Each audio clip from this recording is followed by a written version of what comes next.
Good evening and welcome to Build Your Best Life with Deborah D. Smith.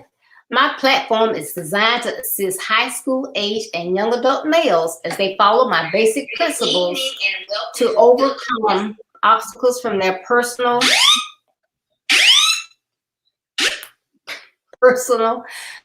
lives and society to build their best lives. I believe it is better to train early rather than to fix later. So again, thank you so much for tuning in and welcome. I am so delighted today on our pastor's chat to have Pastor Fred Smith all the way from Jacksonville, Alabama. So I am pleased to have him on today. I'm going to read his bio at this time, but good evening, Pastor Smith. Good evening. And I'm glad to be here. Thank you so much. Now, good evening, Carol Crockett. Thank you for watching. Good evening, Dan. Thank you for watching. Good evening. Glad to have y'all on today. Pastor Frederick J. Smith is a prophetic voice God has ordained for the proclamation of the gospel of the kingdom of God. He was born and raised on the beautiful island of Nassau, Bahamas. He is founder and senior pastor of the Bridge Christian Center with his lovely wife, Rochelle Smith. The Bridge Christian Center was birthed on October 2011 with the purpose of exalting Jesus Christ, our King, and to teach the principles of his kingdom. We believe that the finished work of Jesus on Calvary is the bridge that bridges the gap between heaven and earth. We believe that God will use his people to build kingdom bridges in the earth. Pastor Smith has over 20 years of service in the gospel ministry. As a gifted teacher of God's word, Pastor Smith has ministered the word of God on cable network stations in Southeast Asia, the Caribbean, and North America. He has an extensive background in community service development and church governance. He has an associate's degree of science from Southern Union Community College, a bachelor's degree in marketing from Jacksonville State University, and a master's degree in public administration with concentrations in business administration and education counseling. He is also a graduate of the Alabama Association of Nonprofits Executive Leadership Institute, the NELI. Nellie focuses on leadership, community development, and nonprofit governance. In 2017, he was selected to serve on the Public Affairs Research Council of the Alabama Roundtable in Birmingham, Alabama, where he currently serves as a member. The Parker Roundtable was established in January of 1998 to give young civic and business leaders the opportunity to study issues and government policy in Alabama in conjunction with the research conducted by the Public Affairs Research Council of Alabama. The group meets with public officials and other leaders to learn about and discuss issues currently affecting the state and local governments. He has held leadership roles in higher education, serving as the director of Jacksonville State University Wellness Anniston Program for Jacksonville State University, and as a college instructor at Gaston State Community College. While at Jacksonville State University, the program led by Pastor Smith was recognized by both local and state government for its contribution in community development and wellness. The wellness program served thousands of residents in Alabama by providing scholarships to single mothers and mentorship to high school and college students.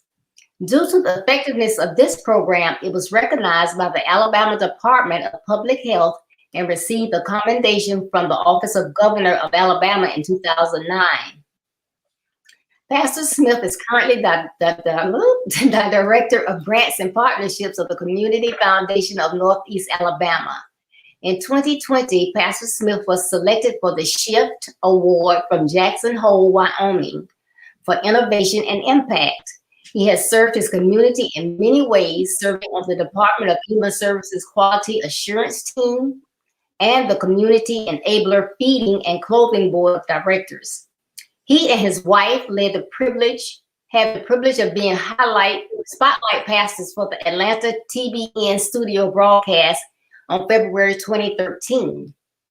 In 2014, Pastor Smith completed the Dr. Miles Monroe Kingdom Training Institute held in Nassau, Bahamas. This was the last institute personally taught by Dr. Monroe before his transition to heaven. In 2018, Pastor Smith was invited by the Alabama State Legislature to conduct the opening prayer for the state legislature session. Pastor Smith met and married Mrs. Rochelle Smith after completing college here in the United States. They currently live in Jacksonville, Alabama with their two daughters, Eden and Zion. Pastor Smith is known for his engaging and revelatory presentation. He is a sought-after conference speaker and is the host of a weekly television broadcast called Kingdom Perspective. I told you he is out there. He is doing things. So I want to welcome Pastor Fred Smith to everyone at this time. And again, thank you, Pastor Thank you, Smith. Deborah. Thank you for having me. Yes.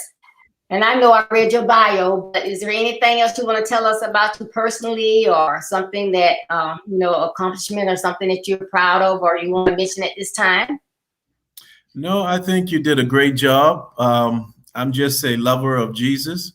I love my family, and I love being a part of God's kingdom. Awesome. I'm glad to hear it. Okay, so we'll just get started. And again, thank you everybody for tuning in. Pastor Smith, can you tell us who has influenced your life, and how did you handle obstacles as you came up as a young man? Okay, that's a pretty loaded question. But to really look at that question, I have to think about it in a holistic way. There are so many people that have influenced my life. I have to start off by giving my parents their credit and their due. My mother and father for the things that they taught me as a child and growing up. And then, of course, mentors that I was fortunate enough to be a part of, and spiritual leaders that I had an opportunity to be mentored by.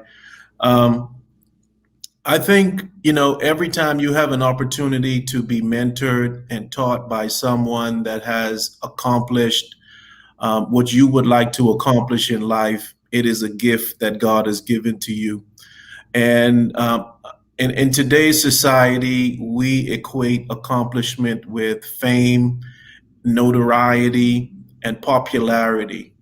But a person doesn't have to be famous, does not have to be popular in order to be a sought after mentor. What they have to have is a level of clarity in the vision for their life, and a level of productivity in the positiveness of development of that vision in their life.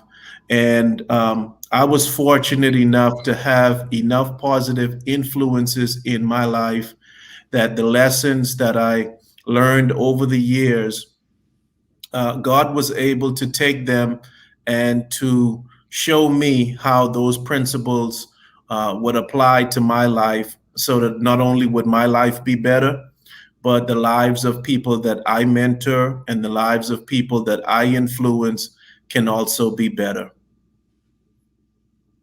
Awesome. That's good stuff. Good stuff. All right. So Build Your Best Life focuses on teaching basic principles that will help young men to overcome the chains that bind them. And when I say chains that bind them, obstacles, problems, issues. In your opinion, what are 3 significant obstacles or huge obstacles that you think are facing our young men today? Well, I think if you look at the root of the obstacle, I think that's where we would actually find where the obstacle really is. I think we try to address many of the symptoms that young men are facing, and we don't really get to the root of the issue. And so we develop programs and we develop systems to accommodate the fruit of the issues and very rarely do we actually get to the root cause of the issue. I believe 100% that no matter if you're young, no matter if you're old, no matter if you're middle age, a relationship with Jesus Christ is the ultimate beginning for good success in your life. Um, and I don't want my presentation here tonight to just be considered only spiritual. I'm going to give spiritual and practical, but sometimes we try to give people a choice that goes beyond this step. And I don't believe if a person's not saved, they cannot have some level of success. It's not what I'm saying. But I'm saying if you're going to get to the root cause of any level of dysfunction in a human being, there has to be a reconciliation with that person and their creator. They have to come to a moment in their life where they say, you know what? I'm not in this life by myself. I cannot do this by myself. I am not enough by myself. I need help. I need assistance. So even as a young person, they need to find that out. So I think that's one step. Another step is young people need to have the right models in the front of them. You know, the term Christian, when we use the term Christian, we use that for a reason. The term Christian actually means Christ-like. That means that you actually have a model that you are modeling your life after. One of the most pivotal things that can happen in the life of a young man is for that young man to see a positive model modeled out in the front of them. You know, whether that's a coach, whether that's a teacher, hopefully it's a dad. But if that dad is not in place, it may have to be that pastor. It may have to be an uncle. It may have to be somebody that's modeling it out in the band or the football team or the baseball team or whatever, wherever that child is being placed for some positive recreation. That child needs to have a positive model. And so many of the young people find themselves caught in a trap of actually chasing after the wrong model. And you would say that they're not successful, but actually they are successful, but they're just successfully modeling the wrong model. So if they were to use that same information, that same zeal, that same passion, and go after the right model, they would be just as successful. So when you see our young people have energy, they have strength, they have drive, they have intelligence, they have all of the necessary tools that they need in order to be successful, but there are very few models. And so I call upon all men everywhere that even are concerned about the next generation to not just make your decisions because of your life, but think about the next generation. There are some decisions that you make, and it's not simply because of your comfort. You make the right decision to the best of your ability because you want to be that positive model. And so having that positive model is another one. And then the third one, I think, is helping young men identify their potential. You know that the world's, even the education system, is not really geared for everyone's potential to manifest. It's geared for it to manifest through a certain route. But if you don't fit in that route, then you may not have the opportunity to see your potential manifest. Now, I am a believer in college. I'm a believer in school. I'm a believer in education. But I have taught in college for some time, for several years. And here's one thing that I've noticed, Deborah. I've even mentored in high school classrooms. And as a matter of fact, I was at a program yesterday, Deborah, and I was at a HBCU, and I was at this program at a HBCU, and they just for the first time have hired a new female police chief. African American police chief, and this is the first time in their history that the police chief is a female. So I'm at the program, and the police chief comes, and I'm shaking her hand and I'm congratulating her because she lives in the same area where our church is located. Now, listen to this story, Deborah. Here's what she says to me: "I remember you." And I said, "You remember me?" I said, "Where do you remember me from?" She said, "You came to our school when I was in the 10th grade, and you were doing professional classes and teaching our class principles about professional success at the Anniston High School where I graduated." And I could remember volunteering for that program, but to this day, I couldn't tell you who heard it, where, what type of impact it had. It was like just sowing positive seed, and you never know where it lands. So she said when she drove by, she saw my face, and this is the absolute first time I could ever remember having a conversation with this lady.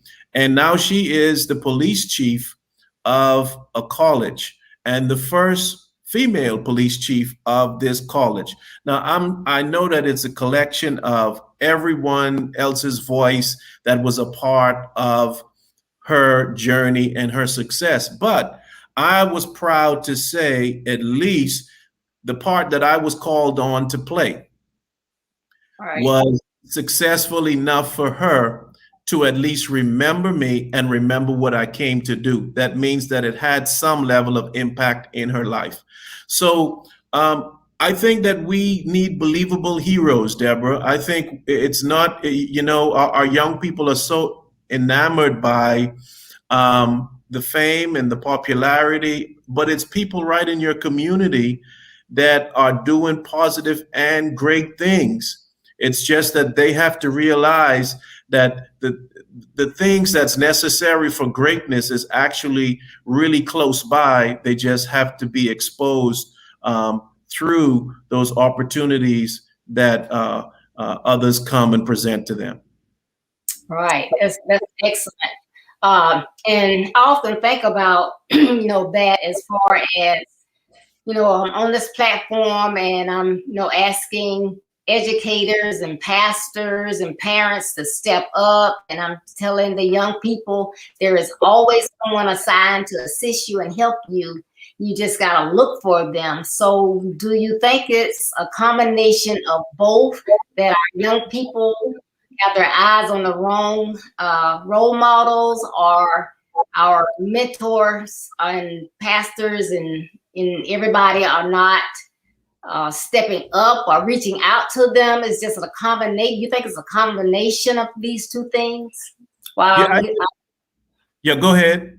So sorry, go ahead. No, I'm finished. I was just going to say that, is why they're not making that connection. Yes, I think you hit the nail on the head. I think it's a combination of two things. I think our young people are focusing on the end result, and the adults are focusing on the process. So there's a lot of allurement and there's a lot of competition to grab the attention of our young people, because what's being presented is the end result. It's the nice house, it's the nice car, it's the jewelry, it's the big bank account, it's all of these things that is the outcome. But what the parents and what the teachers and what the mentors are trying to get the students to commit to is the process, which is the journey, which is the development, which is the becoming. And so I think our young people are looking at the end result. The older people are looking at the process. And then there is a division in the middle, because I think we're focusing on the wrong thing. But I think one of the ways to assist with that and bridge that gap, Deborah, is to help young people discover who they are. Because it's almost like young people are thinking, okay, you're trying to stop me from being great. You're trying to stop me from having what I want to get. I don't have to wait 10 years like you waited. You waited 20 years. I don't have to wait. You had to work 20 years. I don't have to do. Why? Because it's almost like, okay, this person got it in 5 days. This person got it in 5 years. This person got it in 3 years. That's my route, right? But I think what we need to communicate to the children and the young men is this. However fast you get it, it's, that's not even the issue. It's your journey to getting to it. And that's what it's about. It's your journey to getting to it. If the journey to getting to it is going to cost you your life, then it's not worth it. If the journey to getting to it is going to cost you 25 years or 30 years out of your life, then it's not worth it, because that's the wrong journey to it. Right? If the journey to it is going to cause you to hurt someone else, harm someone else, drop out of school, not be productive, not be cooperative, not be a contributing member of society, then that is the wrong journey to it. So we're not saying that you can't have it. What we're saying, and what I think mentors need to communicate, is we're just here to help you discover the right journey to it. And that right journey to it comes through self-discovery, where you're able to tap into who you were created to be. And you don't have to be jealous. You don't have to have animosity against anybody else for what they have, because you are being developed to reach that end result of success just like you want. And here's an example for you, Deborah. I have never seen an apple tree jealous of an orange tree. Right. And and the reason is because that apple tree is too busy bearing apples, and it's too busy producing.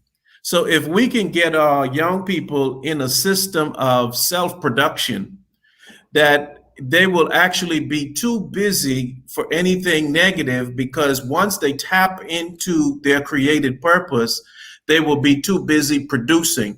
And so an apple tree does everything it can to produce apples. It has no time to be jealous of a pear tree, has no time to be jealous of an orange tree, because it is too busy producing. If we can get our young men producing and using what the Creator has put in them, I think that will by itself inspire them to continue to go higher, reach further, but more importantly, they'll respect the journey to that success. That's good. That's good. And thank you, Lady Smith, and for your comment. And Carol Crockett. I lost her comment. Pastor Todd's on here. Thank you so much, Rochelle. Pastor Lady Smith says, use what the Creator has put in you. And I know that's right. He has given us all gifts and talents, some one, some more than one, yes, but we all have them.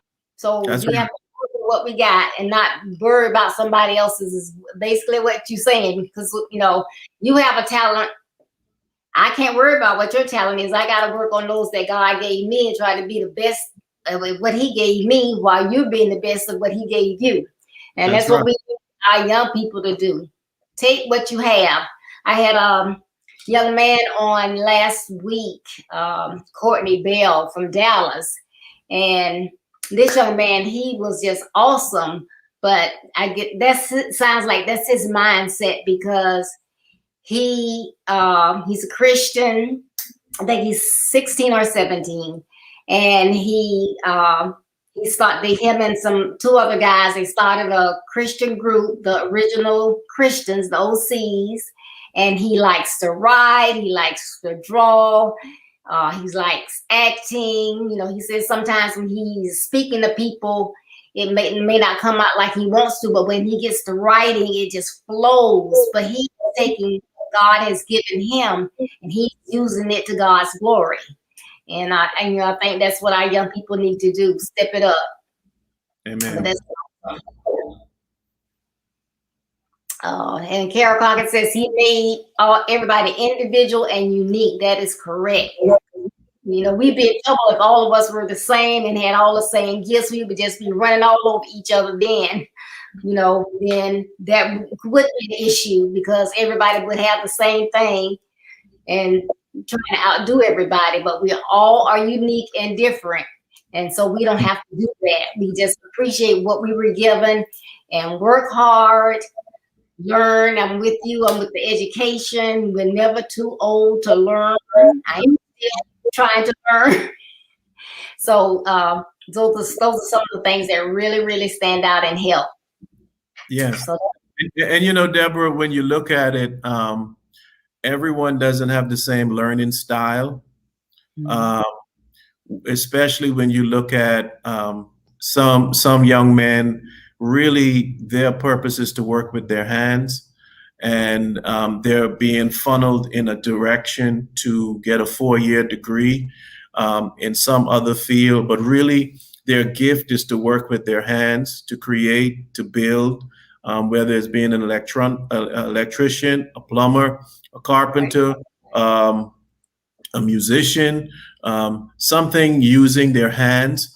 But I think even as mentors, we have to be cognizant of that fact. And if a person is not geared towards going the traditional 4-year route, actually you have students today that if they're not going to college, they say, well, why should I go down there and work at a minimum wage job when I can do something else and earn more money fast, right? And I think that the journey, again, the route to get to that success is something that is a temptation for young men.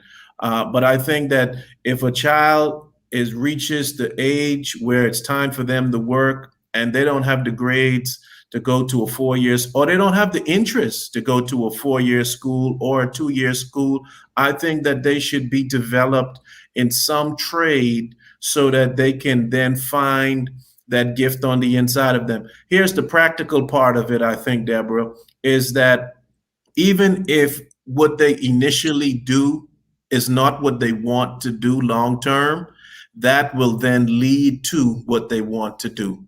The whole beginning is start where you are and use what you have. Because if it's not what you want to do, it will eventually open the door and lead to what you want to do. But you can't find that door if you're not using your steps and not using your skills. right. Yeah, that's key information because as you say, everyone is not, and I want to say college material, but like all our kids didn't go to college because that's not that's just not what I want to do. But my husband said, okay, you have to go one semester. You go one semester, that's not for you, then okay. But got to find out what you are going to do.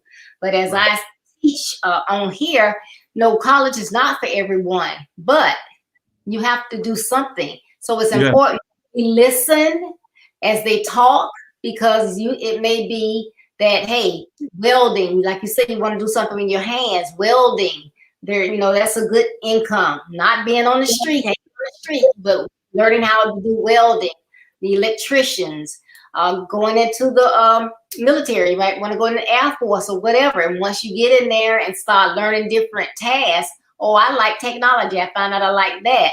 Then you want to get that education, then it's paid for you, But, we have to listen to them to find out what they want to do, not just say, well, this is what you have to do. You need to go to college. You got to get your master's degree. Right. Then, they may go and spend all that money, flunk out, or spend all that money. And it's like, I told you it's not what I wanted to do. So that's good information. Amen. Yeah. And let's see. Lady Smith says, start where you are and use what you have. And Carol Crockett says, start where you are and let it lead you to where you are trying to go. Very good. I love comments. I'll keep them coming.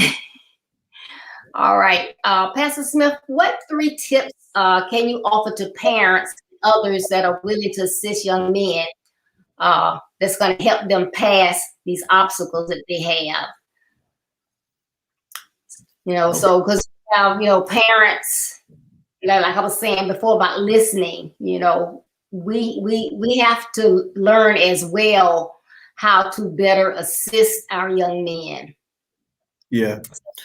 I'm a parent myself, so um, I wish there was a manual that was written that had all the answers in it, and I would read that manual and I would know exactly what to do. But I think there are some things that over the years that we have been taught that we know has proven to be successful. And if I can water them down to a few comments, here's what I would, or boil it down to a few comments, here's what I would focus on. I think teaching our children this principle here, that there's a difference between failing and being a failure. A difference between failing and being a failure. Thomas Edison, who is credited with inventing the light bulb, they said he failed over 10,000 times. And then I think he failed over 1,000 times just at that particular invention. They asked him a question.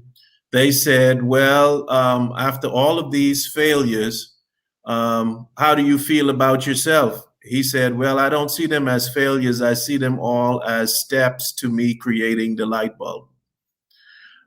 So if you look at every single person that is admired, whether it's sports, whether it's business, whether it's entertainment, every human being will have the experience of some level of failing. Some level of failing, whether it's failing in a relationship, failing in communication, failing in school, failing on a team, failing to do their best, some level of failing. That's a part of the human experience. But being a failure is a personal choice.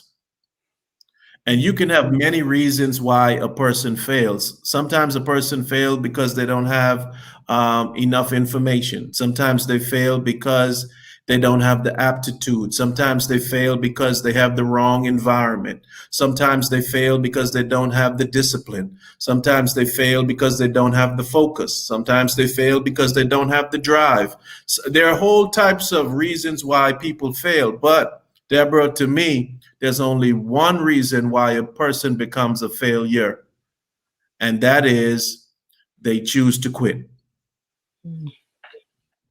So I would say to communicate to young people that failing does not mean failure, and that failing is not final.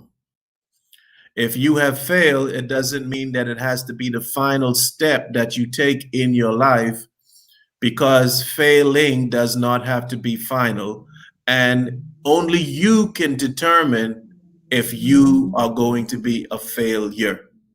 Tell you a quick story. When I was 13 years old, I had one of the most embarrassing moments in my scholastic life. I failed the seventh grade. I failed the seventh grade. And I was so embarrassed because I had friends that were coming into school from the sixth grade that knew me, and then my friends that were in the eighth grade that knew me. And for whatever reason, I didn't have the discipline, I didn't have the focus. It was just a rough year for me scholastically, not because I couldn't do it, but just because I just didn't do it. Right. So here it is. I am repeating the seventh grade, Deborah, and I'm looking in the mirror and having this come to Jesus moment. I know that I've let people down, and I'm saying to myself, okay, where from here? Right. So from that moment, my academic career started to improve and started to get better until when I graduated. I graduated as a student leader and even had the opportunity to be on the honor roll in some semesters. And from there, I gained an associate's degree, then a bachelor's degree, then a master's degree. And that's all coming from the person that failed the seventh grade. right? So if I had failed the seventh grade and had turned inward and said, okay, now I'm a failure because I failed, then I would not be now having, after 21 years, having a master's degree. So I would say to young men, failing is a part of growth. It's a part of development. You won't be a tremendous success at everything all the time, but in your journey to find who you are, don't ever consider yourself to be a failure. And I think as adults, we have to tell our children this: listen, you are not a failure, even though you may have failed that test. I don't know if you need a tutor. I don't know if you need to shut the television off. I don't know if you need to study more, read, but we're going to find out, because you are not a failure. And that's just not an option to call yourself a failure.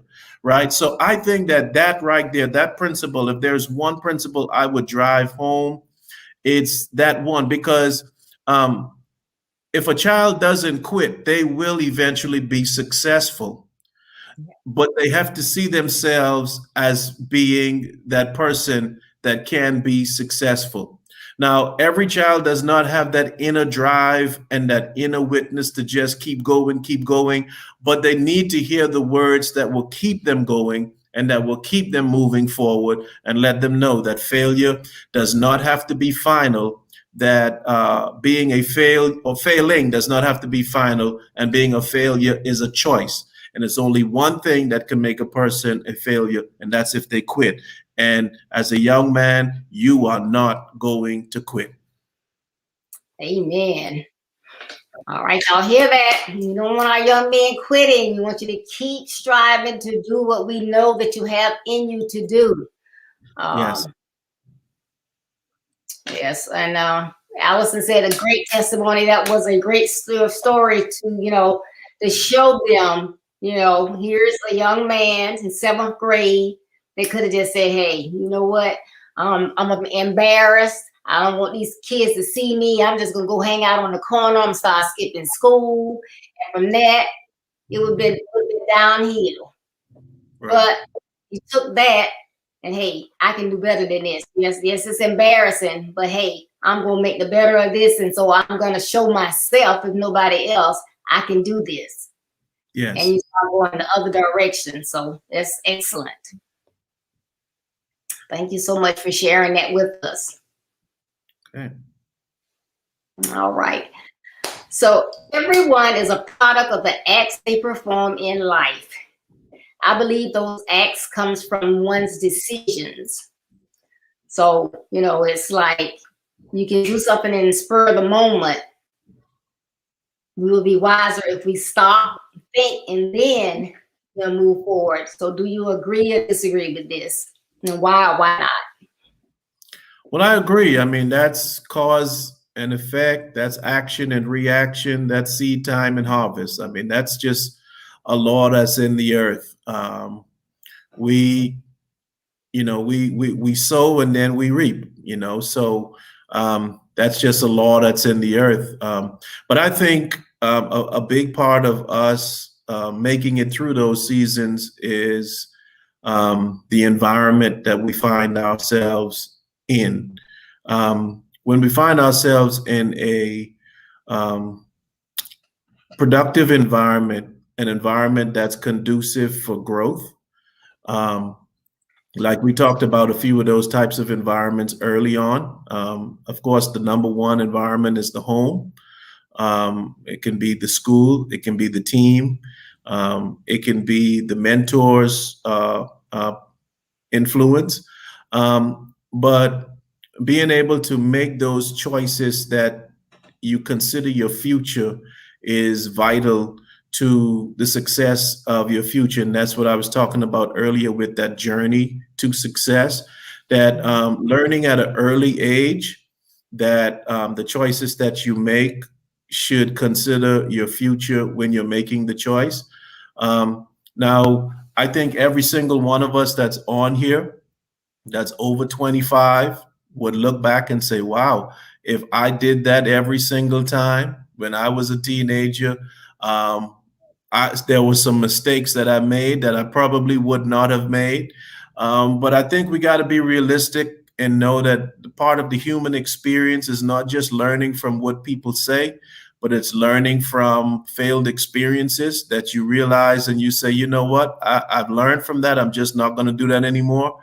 But what we hope and what we pray as a pastor, what I pray as a dad, what I hope and pray, and as a mentor, what I hope and pray is that no one has to make a decision that can be so detrimental to their future that it's life altering, that they would not be able to recover from quickly. Because we all know, based on the level of decisions that we make, it determines the level of recovery time that comes along with that decision. There's some decisions that people are trying to recover from, and it's 25 years removed from that decision. It's 30 years removed from that decision. And the thing about it is they have already repented from it. They're sorry for it. They are remorseful for it, but still the penalty because of it is still so great that they still feel like they're doing the time. And I'm not even just talking about prison or jail. I'm just talking about life reactions. Like there are some people that got their credit card when they were 17 and 18 years old and never paid the bill and ran it all the way up. And now they're 25, 26, and they're trying to recover. Their credit score is trying to recover from what they did financially. There's some people that went out and bought fancy automobiles and didn't have the income to pay for it and all of these. And so here it is, we're 25 and 30, and we're trying to recover from all of these things that we did when we just did not, if we knew better, we just didn't do better. But I think we all come to a place of maturity, and we want to communicate to the next generation that there are some mistakes that you just do not have to make because we have lived through it, we have overcome it, we've moved beyond it, and now we can share that testimony with you, and you can get a jump start on life by knowing that the decisions that you make can potentially affect your future. So I wholeheartedly believe that. And I believe that our environment needs to be one where we're willing to share that. Like young people today feel like success is possible. Some young people, I won't categorize all, that success is possible without a relationship with Christ, right? And it's almost like the presentation of the gospel is, this is success, this is a relationship with God, right? I'll be successful, and then maybe I'll try that relationship with God. But that's really backwards. That is like saying a plant saying, I'm going to be successful without soil. Right? Or a fish saying, I'm going to be successful without water. Right? So a fish will never be successful swimming until you put him in the right environment, which is water. A plant will never be productive producing until you put them in the right environment, which is soil. The same thing with a human being. We would never be totally successful at who we want to become unless you connect us back to our Creator and put us in the presence of God. And within that presence, there are people, like-minded people that are serving God, that can give you these wise tips and wisdom tips, and you will hear things that you don't have to learn yourself. You can get it through a word of wisdom. So I wholeheartedly believe what you said, but those are my comments on that. Right. Like I said, experience is one thing, but that's just like example I would give is you decide, oh shoot, I sure would like to have a slice of that good pound cake my grandmother makes. And you decide, well, I'm just gonna go in the kitchen and make one. Now you've never made one, didn't really stand in the kitchen when grandmama was making one, but you figure out, hey, let me see, I think I'm gonna put some flour in here and some sugar. I think I need some butter. And you just make up that cake and you get a disaster. Right. Well, all you do is call grandma and get the recipe. She's That's been it. going to give it to you. That's it. That's right. That's right. That's right. I've heard this. I've heard this before, and I've come to realize that this statement it isn't true. And I heard it, but I used to hear this statement that experience is the best teacher. Experience is the best teacher. And here's what I realized: experience is the hardest teacher. Yeah. Because sometimes the way we experience it is because we didn't listen to what the previous teacher told us. Right. So the previous teacher, like you're saying, you call grandmama rather than blowing up the kitchen, right? Rather than using up all the materials and having to go to the store to buy some more. You don't have to experience that failure. You can just get on the phone and call grandmama, and you can just write down the recipe and you're successful at it, right? But we have been taught for some reason that experience by ourselves is the best teacher. And I've come to realize that experience by ourselves is often the hardest teacher, because that's where we learn the hardest lessons, where we did not choose to listen to the information and wisdom of others that were trying to speak to us. Right.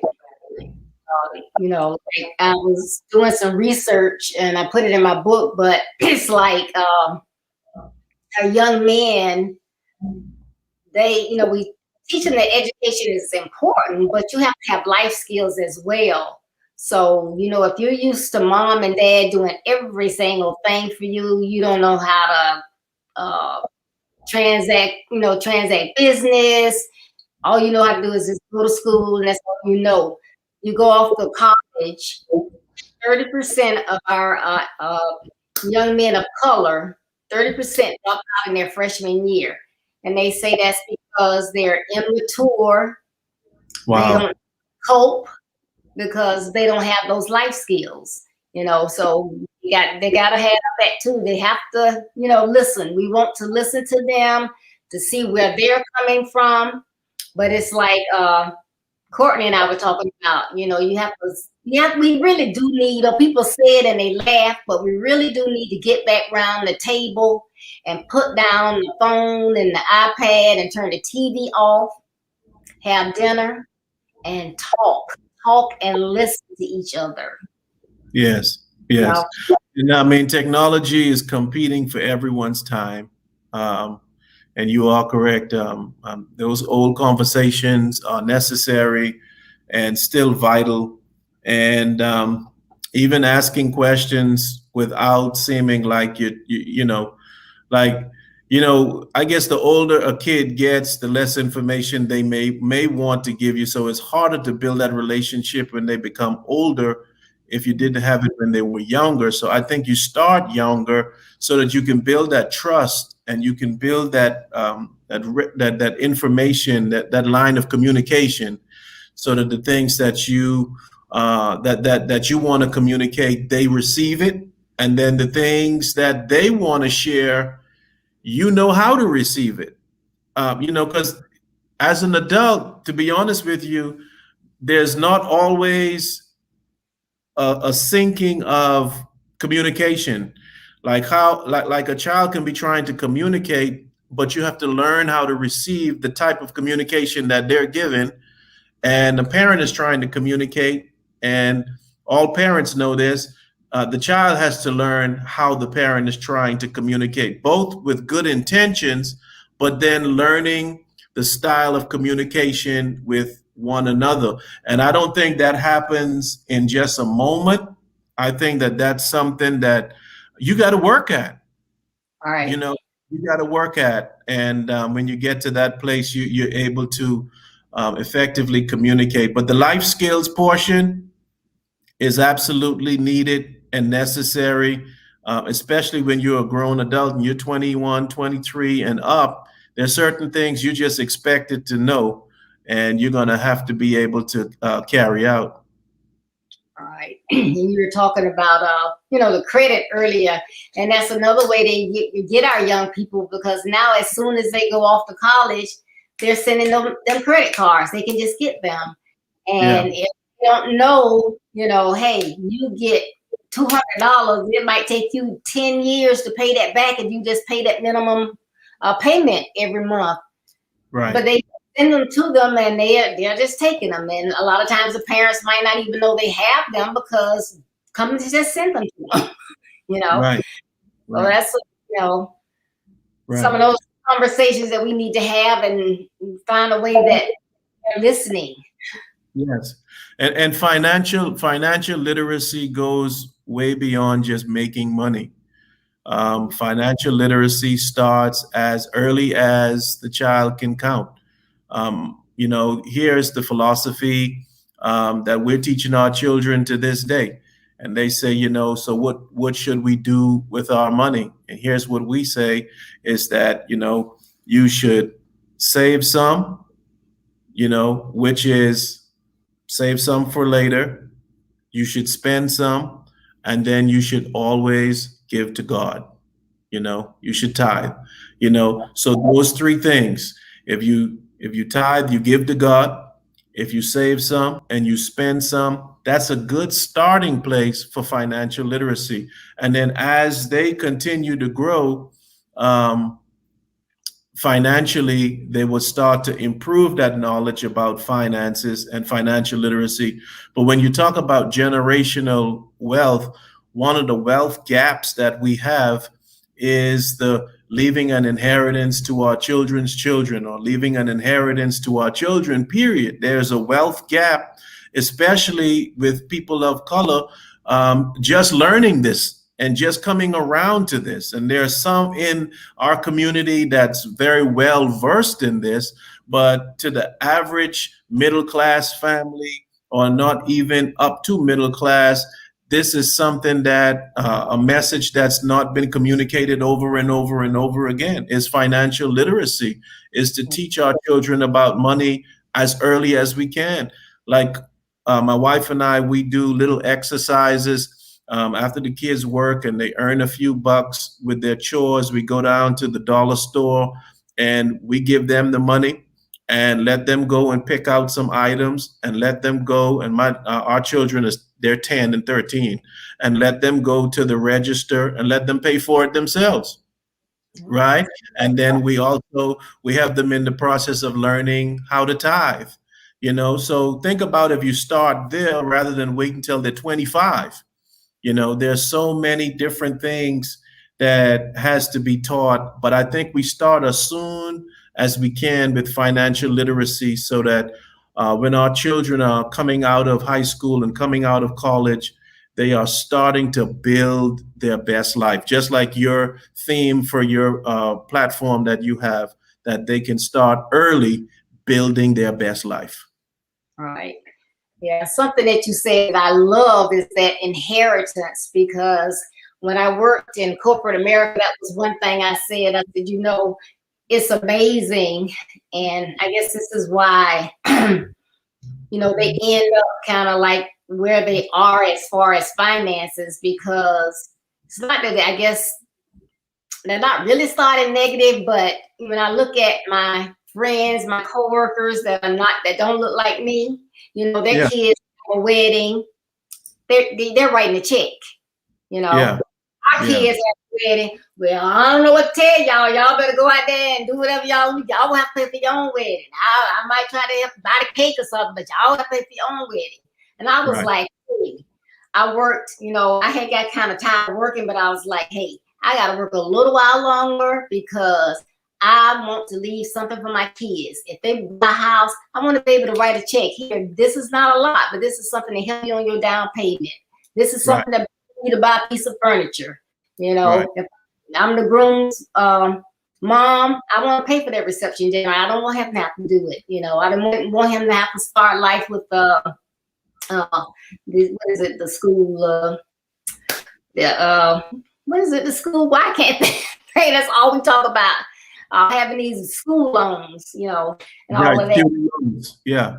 School loans. So that's good talk. You got to start somewhere. So this generation, and hopefully our generation, start that and kind of help them along the way, so they don't have that path. But I like that you said. Yeah. Yeah. And it's a journey, it's a journey because it's not an overnight thing. But when we realize how important it is, we do the best we can to include sound principles into our life that can help us enjoy our best life. And when we realize that the principles are helping us to increase and improve from year to year, when we look back and you say, you're able to say, 5 years ago, I couldn't do what I'm doing today. 6 years ago, I would have liked to be able to enjoy this thing that I'm doing now, but I wasn't able to do it. And you're able to do it now. That means that you're doing something right that is helping you to advance and to improve and to increase. And don't compete with people that are next to you. You can be inspired by them, but don't compete with them. Just like you said, as you see people are able to do more, hey, that inspires me. I want to be able to do what they're able to do. I want to be able to do the same thing, even more. So that's going to help me to put some things in place so that we can see the outcomes that we want to see. But I think that's huge. Our young people are looking at the glitter, the glam, and the bling, and they want to know, how can I get it? And I think it's up to us to show them, listen, here's where true wealth is. Here is the path that you can get to it. And true wealth is more than just money. It's soundness of mind. It's having wealthy relationships. It's having a healthy body. At the end, it is financial stability. But all of this is possible if you choose the right path to get to where you want to go. Definitely. Yes, and I agree, Allison. It is a journey for real. She says, in order to enjoy our best life, we have to do some things and follow some processes. I agree. It's all part of the journey. Yes. Okay. Well, I know we talked about some of the decisions, so you probably already answered this, but I was going to say about how our young men can a process for them to make more sound decisions, but we talked about so much, you probably already answered me. Yeah, well, decisions, I think, starts with information. It's hard to make a good decision if you don't have all the information. So being able to get the right information helps you to make the right decisions. Some of the toughest decisions that you have to make are decisions when you don't feel like you have all the information, and you just make the decision based on how you feel. It's just like an emotional decision that you make because it's how you feel at the time. But you equip more with the ability to make a decision, the right decision, with the right information. And so sometimes that means you have to seek out people that have that level of information. Like we're talking about financial literacy and growing. If that's not something that information you have in your immediate environment, then you have to seek out someone that can help you in that area. If you want to build your best life, you don't have the tools, you have to call Deborah D. Smith, right? And she can help you with that, building their life or building how that's possible, right? So I think that for us, when we make the decision to realize that information is not our enemy, but information is our friend. And then the next step is, from the spiritual standpoint, is the power of revelation. So revelation is a personal revealed truth about you. Information is general information about what you want to know about. So you have information about what you need to know, but then there's revelation on how you should apply it in your life, right? Because there are some things that are only could be revealed to you because you have a story, you have a situation, and you have a plan and you have a destiny and you have a journey. You want to see all of these things accomplished. So you get the information, and then God helps you with the revelation. And God says, okay, here's how this applies to your life. This is how it applies to you. And you take it from there. Yes. He is awesome. He will help you out. Yes. But we have to seek him just like we have to seek all this other stuff, all the help. We have to seek him, and it's important. It would be wonderful if we would seek him first. Yes, absolutely. Yes. All right, getting back to this social media and other things, but do you think that parents, social media, peers, or is it something else that are the big influencers of our children's lives? What's giving the most influencing them the most? Is it social media, parents, their peers, or something totally different? I think we're in a battle of influence, but I don't think that we should fight against social media and make social media our enemy, because I don't think it's going anywhere. But what I do think is that we should give our children as much information as possible so that they know how to set boundaries on social media, and they know what it means to have a social media footprint. Like, what you post today can be something that can be read 5 years from now, 6 years from now, 10 years from now. I mean, we see it all the time. It's not until a person actually becomes successful in some area, someone goes into the archives of their social media, Twitter feed or Facebook post, and they pull something from 5 years ago, 6 years ago, 7 years ago, and they bring it all the way to the forefront, and they're now reliving something that they just did at a moment. They may have been angry, they may have been upset, something may have not gone right, and they posted something, right? So now 7 years later, they're reliving it. So our children need to know about this thing called a digital footprint, that everything that you do digitally on social media platforms, you're leaving a footprint as to your thoughts, you're leaving a footprint as to your likes, your dislikes. And I don't see it even dwindling, I see it even increasing. So I think, again, information. I think that we have these discussions with our children and we let them know. I don't think it's enough for us to hide the phone and, so that they can't get on this platform, because, they don't do it at home. They go to school and 10 of their friends have it. They go to the ball field and 3 of their friends have it, 4 of their friends have it. So if it's not going away, then I think what we have to do is we have to balance it by giving the right information about what needs to, the way that they should conduct themselves on it, and then do our best to influence them to the best of our ability, so that at the end of the day, what we put in them is greater than what's going to be coming at them. Awesome. I agree. That's great. Yeah, we have to just have those conversations again, and be honest with them, talk with them, hope they're listening, but we have to be able to talk with our children, communicate, hope they're listening, and don't try to keep things from them. This is why I'm saying this to you.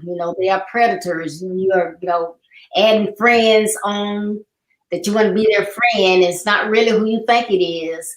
Right. I get that. I got an invite from a friend the other day, and I was like, I thought we were already friends. So I text her, did you send me an invite? She's like, no, we're already friends. So, Right. this is, they have to be careful, and they, it's just crazy. It's crazy people in our world. So we have to protect our children. That's part of our jobs. Absolutely. Absolutely.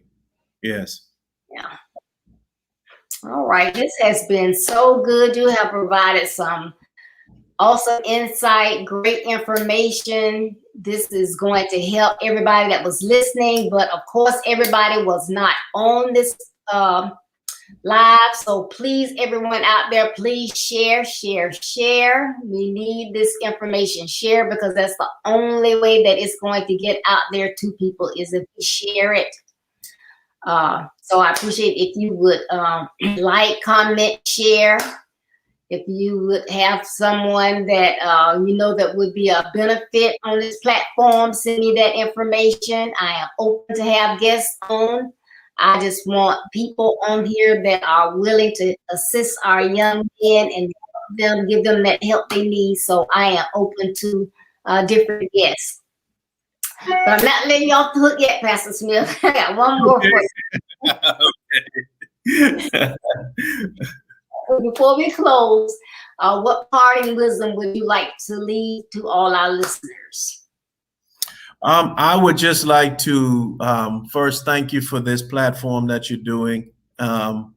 This is the type of platform that's necessary in order to get the type of information across to our young people that's necessary. Just talking about the problem is one thing, but if you're going to make a change, you got to speak to it. And that's what this platform is actually doing. You are speaking to the problem. You're taking time out of your schedule and you're bringing guests on to speak to it. And out of that comes solutions. And, to me, I believe in seed time and harvest, that if there's one nugget, one seed that even the listener hears, that they can carry back with them and implement it with their children, or they are mentor and they can implement it with their mentoring group, or they're a coach, or they're a teacher, or they're a grandparent. Even if it's one principle, and each discussion is absolutely worth it. We hope it's more than one, but I'm telling you, the power of a seed. Every forest begins with one seed. Yes. And trapped within every seed is a potential forest. So there is there's no ceiling on what can come from the right information that's shared and communicated. So thank you for having me on. It was a joy and a privilege to be with you today. Well, thank you for being so willing to come on, and don't be surprised if I call you again. No problem. No problem at all. And just to let everyone know, I do have a website. It's www.buildyourbestlife.org. And on my website, you can find out more information about my platform, about myself, my calendar of events, as well as I have the web store on there. And I did write a book to accompany my platform. It's entitled Build Your Best Life. And the book is basic principles that will assist not only our young men, but for our mentors and pastors, educators, everyone, their support system. It will inform you and give you information to assist them as well. But you can get an autographed copy of the book out there on my website. And those of you viewing in the Bahamas, Anastasia Smith has signed copies in the Bahamas as well. And you can also get the ebook on Amazon.com. So I thank you everyone so much for tuning in today. And I hope you enjoy. And please continue to visit me. Don't let this be a one-time event. We are on every Tuesday and Thursday at 6:30 p.m. Eastern Standard Time, and every Saturday at 9:30 a.m. Eastern Standard Time. And we do televise on Periscope, YouTube, as well as Facebook. So thank you so much for tuning in. And as you go on your journey to be a better you, there will be distractions, rough terrain, detours, and pitfalls. Don't let any of those negative aspects of your journey stop you. Though they may slow you down, keep going to be the best you so that you can build your best life. Thank you. Be blessed. Have a great weekend and come back. Bye-bye. Bye-bye.